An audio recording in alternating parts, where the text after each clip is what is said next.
Korea, and Japan share characteristics with traditional Western or Northern donors, as well as Asian South-South cooperation providers. So the labels are historically important, but present and constrain, limit us from recognizing and shaping the evolving discourse. So Emma and others have described the current landscape as something that is more polycentric. And I would add to this and argue as my second point that what we're seeing is an increase in multilateralism from the South. And this is evidenced through different kinds of banks, financing mechanisms, funds, and platforms. So today, we've heard this already, we have, in addition to the traditional multilateral financial mechanisms, we have the Asian Infrastructure Investment Bank, we have the New Development Bank, as well as a multitude of other Southern-led development banks that are financing development, which offers up many more opportunities for finance for developing countries, but also new forms of governance in the multilateral finance field. As well, there's a number of new funds. So China, particularly in the UN, China is now the third largest contributor to the United Nations regular budget. And they've also committed to increasing their contributions over time. We heard this morning about the India's UN Development Partnership Fund. As well, there's the India, Brazil, South Africa Facility for Poverty and Hunger Alleviation, the IBSA Fund. In addition, there's platforms. So there's increased engagement by the South in regional and global platforms, the G20, the Forum for India-Pacific Islands Cooperation, BRICS, the Global South-South Development Forums, IBSA, Green Climate Fund. This trend towards multilateralism is somewhat tempered by the whole concept of national interest. And we've heard a little bit about this morning. Emma mentioned it again, but this is now central to cooperation programs across the board, north, south, east, west. And one point of clear evidence in the north or in the Western countries is the merger or folding of many development agencies in the north or west into ministries of foreign affairs. And in this sense, the north is approaching the southern model of cooperation. Mutual benefit, as we know, has always been kind of a mainstay, a key principle of South-South cooperation. A fourth trend is the growth before or growth for poverty emphasis. So the principles and modalities of traditional aid have changed. The poverty and governance discourse of the 90s and the early 2000s has been taken over by the resurgence of the economic growth discourse, especially inclusive growth. So are we going back to something that's about trickle down, for example? And part of this push for growth is what I call big ticket development projects around infrastructure and connectivity, particularly. And these target the global infrastructure gap of $57 trillion, which the world needs to achieve by 2030. It's all about growth, connectivity, but also people-to-people partnerships. Key projects, of course, are the Belt and Road Initiative, as well as the Asia-Africa Growth Corridor. In terms of southern country perspectives, we have in the Philippines, Duterte's famous Build, Build, Build scheme. So the world is really embracing the push for infrastructure and connectivity. Practically, this means roads, ports, bridges, railways, power, special economic zones, and industrial parks. And is very much being led by China, India, Japan, Korea, and is financed by various financial institutions. Some of these are commercial, some of these are development, lines of credit, government-backed loans, etc. Also, Paulo mentioned a point which is interesting as well, that Western or Northern countries are taking another look at their country portfolios, not just from a poverty perspective as they used to prioritize the poorest of the poor, the poorest countries. And there's really a shift to look more at upper middle income countries. And while he mentioned it was relevant in Latin America, it's also very true in Asia. So you have countries like Australia and others starting to look more closely or revisit countries that they had graduated in the past. So Thailand, Philippines, Malaysia, Sri Lanka, countries that are emerging as upper middle income countries. And the idea is to prevent them from slipping back into a state where there's large pockets of poverty and encouraging growth. Fifth, there's also an international consensus that contemporary development challenges are global and shared. And of course, this is embodied in the SDG agenda, which is very different from the MDGs, which reinforce the North-South binary and delegated roles and responsibilities for developed and developing nations. So the focus on public goods as well as poverty. Even the UN is publicly lauding that there is a commitment within the BRI to the SDGs and multilateralism. There's also a recognition, however, that the SDGs cannot be addressed by aid alone, and this leads to my sixth trend, which is the beyond aid discourse. So Beyond Aid argues that achieving the SDGs requires more than aid and more actors beyond states and governments. And this has led to new forms of partnerships within the North, South, and across both. The private sector, of course, is key. This is not new to South-South cooperation at all, but is really being reconceptualized in the Western discourse. What we see in the North is the introduction of new forms of finance being called blended finance, which is using public funds to leverage other funds, particularly from the private sector. Something that hasn't been mentioned yet today is the whole concept of the social economy, which is a newer concept which involves social innovation, social entrepreneurship, and shared value, all designed to make the economy work more for social issues, so trading for social and financial gain, and leveraging the huge resources of the private sector. The traditional donors are all over this now, so you hear about the US Global Development Lab, the Australian Innovation Exchange, the UK Innovation Hub. This is all venture-style development. It is designed to appeal to the entrepreneurial millennials, and there's lots of funds being kind of thrown into this to look for new and innovative ideas.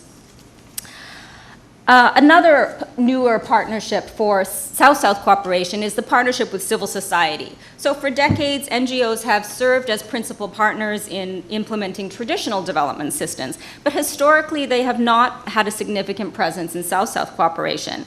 However, this is changing, and particularly in Asia, you see that NGOs are becoming much more involved in development and South-South cooperation, including in development policy.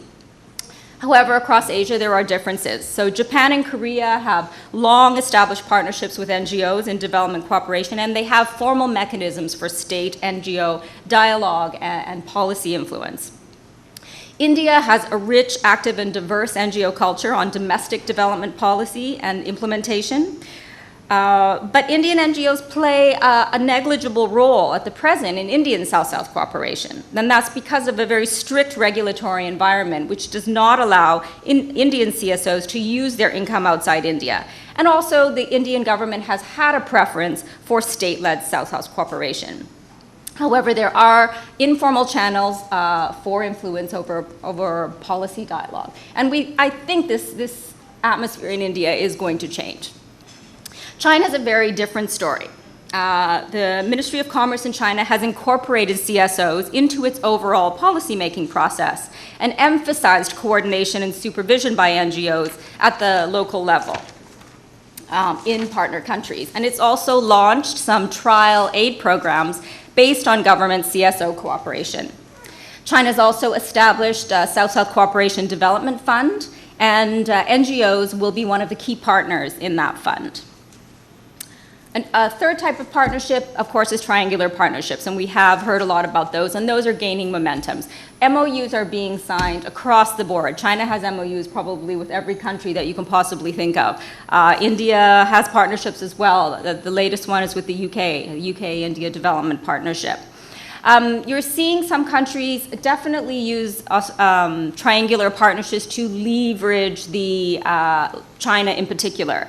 Australia in the Pacific is a good example. For years, Australia complained that they were the only donor working in the Pacific and tried to encourage other people to work there. China now is all over the Pacific, and this is being considered in a very different light. However, China and Australia are working on some successful triangular partnerships, particularly around malaria in PNG. So just to point out quickly a couple of the challenges of some of these new trends. The current trends present their own sets of challenges, none of which are particularly new to development in general, however. The infrastructure push and China's model of no-strings, speedy delivery has led to major debt problems for partner countries. Sri Lanka is perhaps the best-known case, but we also see debt in the Pacific Islands. Delivery issues. Execution and completion is a big problem. And it's being shown more than we know. Particularly, we can see that in India, as well as with Chinese projects. Evaluation is, as the scope grows, impact becomes very important. I also want to mention the rule-based order. We're hearing a lot about this vague language that countries should be playing by the rules. But the key targets for this are China, yes, but also the US. And lastly, sustainability. It's becoming increasingly important, a kind of return to human-faced development. This is nothing new, but we're seeing it as a new priority for China. So they're really looking more and more at responsible investment, for example. I have a conclusion, but I think I will end there just to say that in this new era of development cooperation, we really need to find new terminology that is inclusive of the shared challenges we are trying to address, but also which allows space and scope for the distinctiveness and the diversity of approaches without labeling or stereotyping. Thank you. Thank you very much, Antea. I'm very sorry, I know you have much more to say, and thank you for your reflections.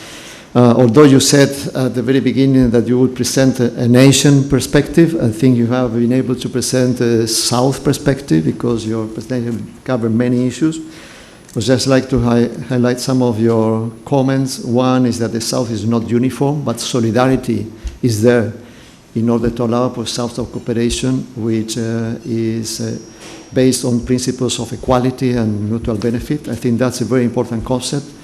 We need to recognize that the South is diverse, but be able to get unity while recognizing that this diversity exists.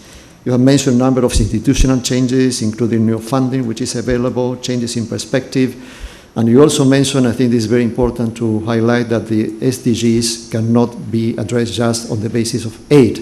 So you need something else. Thank you very much for all these comments and suggestions. So next step is we have 3 commentators. So now I will ask the co-chair, Professor Raman, to continue with the session. I think we may have 5 minutes for each commentator, but Professor Raman will be able to chair this. Thank you, Professor. Thank you, Chair. I would like to join the Chair in registering my deep appreciation of this initiative by RIS and the partners. I think that I was part of the 2013 first Delhi discourse, and this was a very learning process, this session, and I could see the evolution of our understanding and the deepening of our understanding with regard to South-South cooperation. The actors, the partnerships, the modalities of implementation, the measurement of development effectiveness from the perspective of South-South cooperation. I think that we are progressing towards a more deepened understanding of what are the issues involved, and our panelists have really helped us in that context. And I was looking and trying to understand what the panelists were sharing from the perspective of least developed countries. 47 of the countries in the global south are least developed countries, my own country, Bangladesh, including. 15 of these LDCs will be graduating in the next few years. And when they graduate, they will not be eligible for preferential treatment, market access. Many of these countries are graduating to the middle income, from low income country to the middle income status. So they will also not be eligible for the World Bank IDA type 0.75% interest rate. So the whole world is changing for many of these LDCs. So there is, I would say, there is not only push factor but also pull factors. Both centrifugal and centripetal forces are working in terms of drawing us towards more deepened South-South cooperation. So I think this is very important. And also many of these, our countries, it is era of the SDGs, triangulation of economic growth, social inclusiveness, environmental sustainability. So I think that this is also very important, that we also implement the SDGs with no one having been left behind, and how South-South cooperation can help us. So thank you, panelists, for your contribution. We now have 3 special comments, as the chair has already mentioned. The only distinction between the panelists and the special comments is that the special commentators will have to distill their ideas within 5 minutes, not 10. On the learned panelists, I'm just going to come on to actual numbers like a good banker. What is actually happening on South-South as regards trade and investment? If you see the numbers, they are highly encouraging. Developing countries have been consolidating their share in global trade, which was about 32% in the year 2000, just at the turn of the millennium, is 44% today, a significant jump up. And if you look at global FDI inflows over the same period, it shot up from 17% to 47% as far as the developing world is concerned. So clearly, the numbers are encouraging as far as the South is concerned. What about the South-South angle in terms of developing countries providing cooperation? This was 66% in 2015, significantly up, and moved further up to 74% in 2017. South-South exports, if we look at that particular category, also shot up almost sixfold, from 644 billion in 1996, about 20 years ago, to over 4 trillion US dollars in 2016. So the share also has been increasing from about 12% in 1996 to 24.9% in 2016. The significance of trade has been particularly more because the intra-regional exports of the developing countries have increased from about 42%